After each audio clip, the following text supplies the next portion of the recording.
France की एक पुरानी तंग गली के आखिरी कोने पर एक खिस्ता हाल झोंपड़ी नुमा मकान खड़ा था। इस छोटे से घर में रामनाथ नाम का एक बूढ़ा माही गैर जिंदगी के आखिरी अय्याम काट रहा था। वो दिन भर दरिया के किनारे जाता, बोसीदा जाल डालता और जो थोड़ी बहुत मछली हाथ आती उसे बेचकर 2 वक्त की रोटी का बंदोबस्त करता।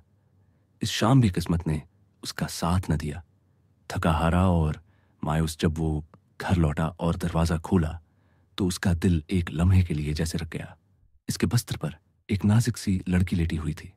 लड़की की रंगत चांदनी जैसी शफाफ, आंखों में अजीब सी गहराई और उम्र मुश्किल से 18 बरस होगी। रामनाथ के लब्बों से कपकपाती आवाज निकली, तुम कौन हो? मेरे घर में क्या कर रही हो? और ये मेरा बस्तर, क्या तुम्हें शर्म नहीं? लड़की सहम कर उठी। उसकी आंखों में मासूमियत भी थी और अनजाना खौफ भी। वो आहिस्ता से बोली, अभी मुझसे कुछ ना पूछो, वक्त आने पर सब जान लोगे, बस मुझे अपने पास रहने दो। रामनाथ बरहम हुआ। ये कैसी बातें हैं? मैं तुझे जानता भी नहीं, न कोई रिश्ता है मेरा तुझसे। तो एक जवान लड़की है और मैं 60 साल का बूढ़ा। ये नामुमकिन है, अभी मेरे घर से निकल जा। ये सुनते ही लड़की की आंखों से आंसू बाहर निकले। वो फौरन इसके कदमों में गिर पड़ी और रोते हुए बोली, मैं जो भी कहोगी करूंगी, बस मुझे यहां रहने दो, तुम्हारा हर काम संभाल लूंगी। रामनाथ का दिल नर्म पड़ने लगा, मगर वो अब भी कश्मकश में था। उसने आह भरी और कहा, बेटी, मैं तो एक गरीब माहीगीर हूं। रामनाथ ने थकी हुई आवाज में कहा, मुश्किल से खुद का पेट भरता हूं, तुझे क्या खिलाऊंगा? लड़की ने बड़ी ठहरी हुई और पर इत्मीनान नजरों से उसकी तरफ देखा और बोली, आप बस हाँ कह दीजिए, बाकी सब कुछ खुद ब खुद ठीक हो जाएगा। रामनाथ ने एक लंबी सांस ली, थक कर बोला, ठीक है, रह लो। लेकिन बात अधूरी ही रह गई, क्योंकि लड़की ने एक और अनोखी शर्त रख दी, मगर पहले आपको मुझसे शादी करनी होगी। यह सुनकर रामनाथ जैसे पत्थर का मुजस्मा बन गया। वो हैरत में डूबा बोला, क्या कहा तुमने? शादी? इसके लिए यह सब नाकाबिल यकीन था। एक अनजान लेकिन हद दर्जा हुसैन लड़की अचानक उसकी जिंदगी में आती है और अब शादी की जिद कर रही है। रामनाथ ने कई लम्हे सोचा, दिल में हचकचाहट भी थी, खौफ भी, लेकिन आखिरकार वो मान गया। यूं उस पुराने कच्चे मकान के एक कोने में एक बूढ़ा मुछिरा और एक जवान प्रासरार लड़की, रामनाथ और राधा, शादी के अटूट बंधन में बंध गए। इस रात रामनाथ ने बहुत देर तक नींद लेने की कोशिश की, मगर हर बार दिल में वही सवाल गर्दिश करता रहा, ये लड़की कौन है? क्यों आई है मेरी जिंदगी में? वो चुपचाप बैठा राधा को देखता रहा। इस शादी में नाखुशी थी। सुबह की पहली किरण अभी जमीन पर पूरी तरह नहीं उतरी थी कि रामनाथ ने अपनी छोटी सी किश्ती तैयार की। वो दरिया के किनारे पहुंचने ही वाला था कि पीछे से आवाज आई, मछली पकड़ने जा रहे हो? रामनाथ मुड़ा तो देखा, राधा वहां खड़ी थी, आंखों में वही सुकून और ठहराव। हां, रामनाथ ने रोखे लहजे में कहा, मगर पता नहीं किस्मत में क्या लिखा है। राधा ने मुस्कुराते हुए सर हिलाया और आहिस्ता से कहा, खुदा पर भरोसा रखो, सब ठीक होगा। रामनाथ ने कोई जवाब न दिया और गंगा की तरफ निकल गया। लेकिन इस दिन वो मछलियां कहां पकड़ता? इसके जहन में सिर्फ एक ही नाम था, राधा। वही राधा जो उसकी उम्र की थी। जिस्म थका हुआ और दिल उलझा हुआ, जब भी वो गंगा में जाल डालता, एक ही सवाल दिमाग में गूंजता, ये लड़की कौन है? उसने मुझसे शादी क्यों की? और क्या वाकई इसका इरादा नेक है? घंटों तक जाल फेंकने के बावजूद कुछ हाथ ना आया। सोचें बिखरती रहीं और गंगा की लहरें जैसे उसकी थिकन से हमदर्दी कर रही थीं। थकाहारा रामनाथ जब घर लौटा तो देखा राधा दरवाजे पर खड़ी थी, आंखों में उम्मीद की चमक। मछलियां लाए हो? उसने धड़कते दिल के साथ पूछा। रामनाथ का चेहरा उतर गया। कुछ नहीं आया। राधा ने कोई शिकायत न की, बस मुस्कुरा कर बोली, कोई बात नहीं, भूख में भी साथ देंगे, यही तो शादी का मतलब है ना। इस रात दोनों ने कुछ नहीं खाया। चौलाहट ठंडा रहा, कमरे में सुन्नाटा छाया रहा, लेकिन राधा राधा वहां रोशनी की एक करण की तरह मौजूद रही। अगली सुबह रामनाथ हस्बे मामूल गंगा की तरफ निकला, मगर दिल फिर भी बोझल था। इसके जहन में बार बार यही सवाल गर्दिश कर रहा था, ये लड़की वाकई सच्ची है या सब किसी बड़ी चाल का हिस्सा है? कहीं मैं किसी धोखे का शिकार तो नहीं हो गया? इस दिन किस्मत ने उस पर कुछ मेहरबानी की। आखिरकार उसके जाल में एक मछली फंस गई, मगर खुश होने के बजाय वो थका हारा वापस घर आ गया। घर पहुंचते ही राधा ने मछली उसके हाथ से ली और मुस्कुराकर बोली, थोड़ा इंतजार करो, मैं अभी ये पका देती हूं। रामनाथ ने थके हुए लहजे में कहा, मगर मैंने तो पहले ही कहा था, मेरे पास कुछ नहीं है। नमक, तेल, मसाले, कुछ भी नहीं। जो मछली मिलती है बस उसे कोयलों पर भून कर खा लेता हूं। राधा ने न कोई शिकायत की, न कोई तंज, बस खामोशी से मछली को कोयलों पर रख दिया। थोड़ी देर बाद दोनों ने आधी आधी मछली बांट कर खा ली। खाने के बाद भी रामनाथ के दिल का बोझ कम ना हुआ। उसने एक बार फिर सवाल कर ही डाला, राधा, अब तो सच बता दो, तुम कौन हो और मुझसे शादी क्यों की? यह सुनकर राधा ने एक गहरी सांस ली। इसकी आंखों में नमी तिर गई। वो आहिस्ता से बोली, थोड़ा और सब्र करो रामनाथ, बहुत जल्द सब कुछ साफ हो जाएगा। इस वक्त तुम्हारे हर सवाल का जवाब और तुम्हारे हर दर्द का मदावा तुम्हें मिल जाएगा। ये बात सुनकर रामनाथ और ज्यादा बेचैन हो गया। इस रात उसे जरा भर नींद ना आई और अगली सुबह जब वो गंगा से वापस लौटा, उसकी जिंदगी जैसे एकदम ठहर सी गई। घर के अंदर घप अंधेरा और सुन्नाटा छाया हुआ था। रामनाथ ने आवाजें लगाएं, राधा को ढूंढा, मगर कहीं कोई जवाब ना आया। दिल की धड़कन तेज हुई और नजर अचानक एक पुराने जंगालू संदूक पर जा टुकी। वही संदूक जिसे बरसों से नहीं खोला गया था। इस संदूक में इसकी मां की आखिरी निशानी, सोने की बालियां रखी थीं, लेकिन जब ढुकन उठाया तो जमीन जैसे उसके कदमों तले से निकल गई। संदूक खाली था। रामनाथ के मुंह से कपकपाती आवाज निकली, नहीं, ये नहीं हो सकता। क्या क्या राधा चोर थी? क्या उसने मेरी मां की यादगार छीन ली? वो तड़प कर जमीन पर बैठ गया। आंखों के सामने अंधेरा छा गया। मगर अगले ही लम्हे वो दीवानावार अपने पुराने दोस्त श्यामचंद्र के पास जा पहुंचा। सारी कहानी सुनने के बाद श्यामचंद्र ने संजीदगी से कहा, अब एक ही रास्ता है रामनाथ, चल रानी के दरबार चलते हैं, वही इंसाफ करेगी। रामनाथ के दिल में एक नई उम्मीद जागी। वो वाराणसी की पथरीली गलियों से होता हुआ इस ऊंचे महल की तरफ बढ़ा जहां शहर की रानी रहती थी। सर्द हुआ में कांपते हाथों में वही खाली संदूक था, वही संदूक जो कभी मां की निशानियों से भरा था। महल के दरवाजे पर तलवार थामे दो पहरेदार खड़े थे। रामनाथ ने धड़कते दिल के साथ कहा, मुझे मुझे रानी से मिलना है, यह बहुत जरूरी है। एक सिपाही ने तंजिया कह कहा लगाया, हाँ, रानी से? तू सा एक गरीब पटियाल माही गैर, हट जा यहां से। लेकिन दूसरे सिपाही ने रोक लिया, आज रानी ने दरबार आम के लिए खोला है, जाने दो उसे। कुछ सवालात के बाद रामनाथ को अंदर ले जाया गया। महल का मंजर इसकी आंखों को खैरा कर गया। ऊंचे गम्द, लाल कालीन, चमकते आईने और हजारों दीपकों की झलमल रोशनी, और बीचों बीच तख्त पर बैठी थी वाराणसी की रानी। चेहरा नकाब में छुपा हुआ था, सिर्फ आंखें दिखाई देती थीं, गहरी पर सुकून और अजीब कशिश रखने वाली।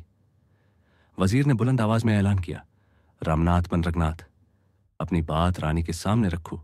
रामनाथ धीरे कदमों से आगे बढ़ा। आवाज भारी थी मगर टूटी नहीं, रानी साहिबा, मैं एक गरीब मुझे हूं। 2 दिन पहले मेरे घर एक लड़की आई थी। रामनाथ ने भरे दरबार में अपनी लरजती आवाज के साथ कहा, रानी साहबा, मैं गरीब सही लेकिन दिल का सच्चा हूं। मैंने कभी किसी का बुरा नहीं चाहा। मैं जवानी में एक लड़की से मोहब्बत करने लगा था, वो बहुत हुसैन थी। रामनाथ की आंखों में पुरानी यादों का अक्स झलकने लगा। मैंने लाख समझाया मगर वो बजत रही कि वो मुझसे ही शादी करेगी। आखिरकार हमारी शादी हो गई, लेकिन शादी के सिर्फ 2 दिन बाद वो मेरी मां की आखिरी निशानी, सोने की बालियां लेकर गायब हो गई। ये सुनकर पूरे दरबार में सुनाटा छा गया। हर कोई दम साधे रामनाथ की दर्दनाक कहानी सुन रहा था। रानी चंद लम्हे खामोश बैठी रही, फिर धीरे से बोली, अब तुम क्या चाहते हो बूढ़े मुझेरू? रामनाथ ने आंखों में आंसू लिए कहा, इंसाफ, मुझे अपनी मां की निशानी वापस चाहिए। मैं उसे किसी भी दौलत से नहीं बदल सकता। रानी की आवाज में नरमी थी, लेकिन उसका चेहरा अब भी नकाब में छुपा था। अगर मैं तुम्हें इन बालियों के बदले दोगुना सोना दूं तो क्या तुम मान जाओगे? रामनाथ ने पल भर भी सोचा नहीं। नहीं, मुझे सिर्फ वही बालियां चाहिए, वो मेरी मां की आखिरी निशानी है। रानी चंद लम्हे चुप रही, जैसे किसी गहरी सोच में डूब गई हो। फिर बोली, तुम्हारी बात को संजीदगी से लिया जाएगा। आज का दरबार यहीं खत्म होता है। तुम महल में क़याम करो। ये सुनकर पहरेदार आगे बढ़े और इशारे से रामनाथ को दरबार से बाहर ले गए। महल के एक सुनसान हिस्से में उसे एक छोटा सा कमरा दिया गया। ये बात गैर मामूली थी, क्योंकि रानी कभी भी किसी आम आदमी को महल में रात ठहरने की इजाजत नहीं देती थी। इस रात रामनाथ को नींद न आई। सारी रात वो करोटें बदलता रहा। इसके दिललोशे दिमाग में एक ही ख्याल गर्दिश करता रहा कि आखिर कल इसके साथ क्या होने वाला है। सुबह का उजाला फैलते ही दरबार एक बार फिर सजाया गया, लेकिन आज का दरबार पहले से मुख्तलिफ था। हाल में कम लोग मौजूद थे। फजा पर एक अजीब सी संजीदगी और सुकूत छाया हुआ था। रानी अपने शाही सिंहासन पर बैठी थी। उसके चेहरे पर हमेशा की तरह नकाब था, लेकिन इस नकाब के पीछे एक गहरा राज छुपा महसूस हो रहा था। वजीर ने आगे बढ़कर रामनाथ को इतला दी, रानी साहबा ने फैसला किया है कि आज आपसे अकेले मुलाकात की जाएगी। कल तक सब कुछ वाज़ेह हो जाएगा। तब तक आपको महल ही में रहना होगा। यह सुनकर रामनाथ चौंक उठा। वो हैरान और मुस्तरिब अंदाज में बोला, अकेले? रानी मुझसे अकेले मिलेंगी? वजीर ने इस बात में सिर हिलाया। रामनाथ के दिल में एक आखिरी उम्मीद जागी। उसने सोचा, शायद अब उसकी बात सुन ली जाएगी, शायद इंसाफ मिल ही जाए। कुछ देर बाद एक दासी आई और नर्म लहजे में बोली, रानी साहबा आपका इंतजार कर रही हैं। आपको अकेले सिंहासन कुश में बुलाया गया है। रामनाथ का दिल जोर जोर से धड़कने लगा। वो कदम बा कदम आगे बढ़ता हुआ इस जगह पहुंचा जहां वाराणसी की रानी तन्हा इसका मुंतजर थी। बैठ जाओ रामनाथ। रानी की गूंजती हुई आवाज कमरे में सुनाई दी। वो हस्बे रवायत नकाब में थी और उसकी शख्सियत पर एक प्रासरार रौब छाया हुआ था। रामनाथ ने झुककर कांपती हुई आवाज में कहा, जी रानी साहबा, मैं आपके सामने सिर झुकाकर इंसाफ मांगने आया हूं। आपने मुझे अकेले बुलाया है।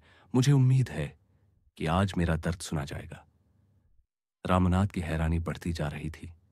उसे यकीन ही नहीं आ रहा था कि एक गरीब बूढ़े मुछिए को महल में इतनी इज्जत दी जा रही है। उसने सोचा, आखिर ये क्या माजरा है और रानी को मेरा नाम कैसे मालूम हुआ? रानी आहिस्ता से उठी और चंद कदम चलकर इस संदूक के करीब जा पहुंची। वही संदूक जिसमें रामनाथ की मां की आखिरी निशानी सोने की बालियां रखी थीं। रामनाथ की आंखें फटी की फटी रह गईं। ये संदूक, ये तो मेरी मां के ज़ेवर वाला है। ये आपके पास कहां से आया? क्या आपने इतनी जल्दी चोर को ढूंढ निकाला? इसकी आवाज में खुशी और शुक्रगुजारी दोनों शामिल थे। मान गया, आप वाकई एक सच्ची मुल्का हैं। लेकिन वो चोरनी कहां है? मेरी बस एक आखिरी दरख्वास्त है, मुझे उससे मिला दीजिए। मैं खुद पूछना चाहता हूं कि उसने ऐसा क्यों किया। रानी ने बिना कुछ कहे संदूक वापस उसी जगह रख दिया। रामनाथ हैरान होकर बोला, ये आप क्या कर रही हैं? ये मेरे लिए एक निशानी है, फिर आपने वापस क्यों रख दिया? रानी ने सुकून भरी आवाज में कहा, जवाब जानने के लिए तुम्हें एक दिन और ठहरना होगा। कल दीवाने आम में तुम्हें तुम्हारे सारे सवालों के जवाब मिलेंगे।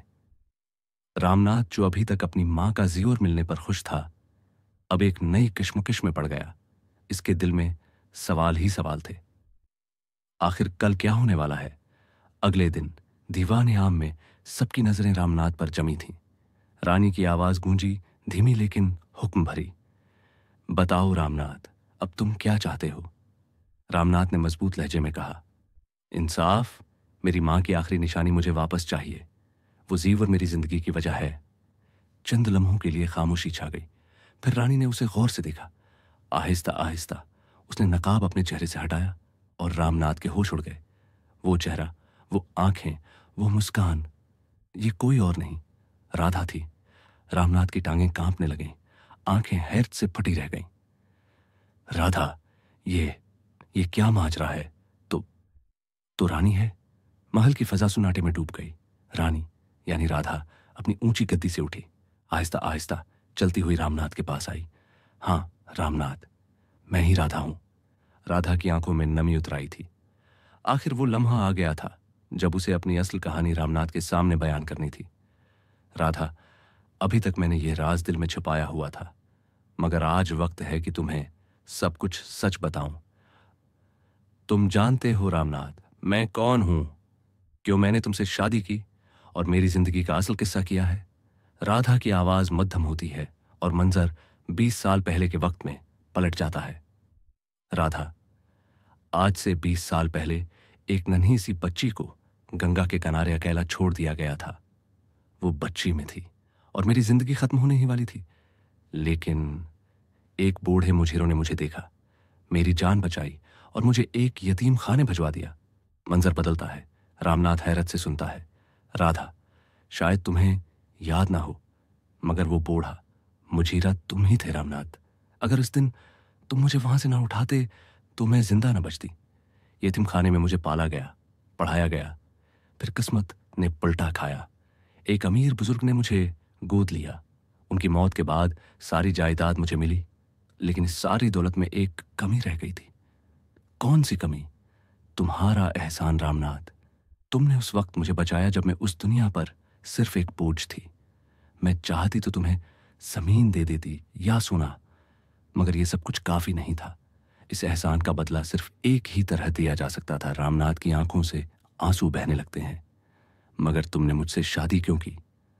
राधा, क्योंकि अगर मैं सिर्फ एक लड़की बनकर आती तो तुम मुझे अपने घर में कभी न रखते। लोग बातें करते, समाज उंगलियां उठाता, लेकिन एक बीवी के रूप में मैं तुम्हारे साथ रह सकती थी, तुम्हारी खिदमत कर सकती थी। मैं जानती थी तुम्हारी हालत बहुत खराब है और मुझे हर हाल में वो कर्ज उतारना था, तुम्हारी मां की निशानी को संभालना था।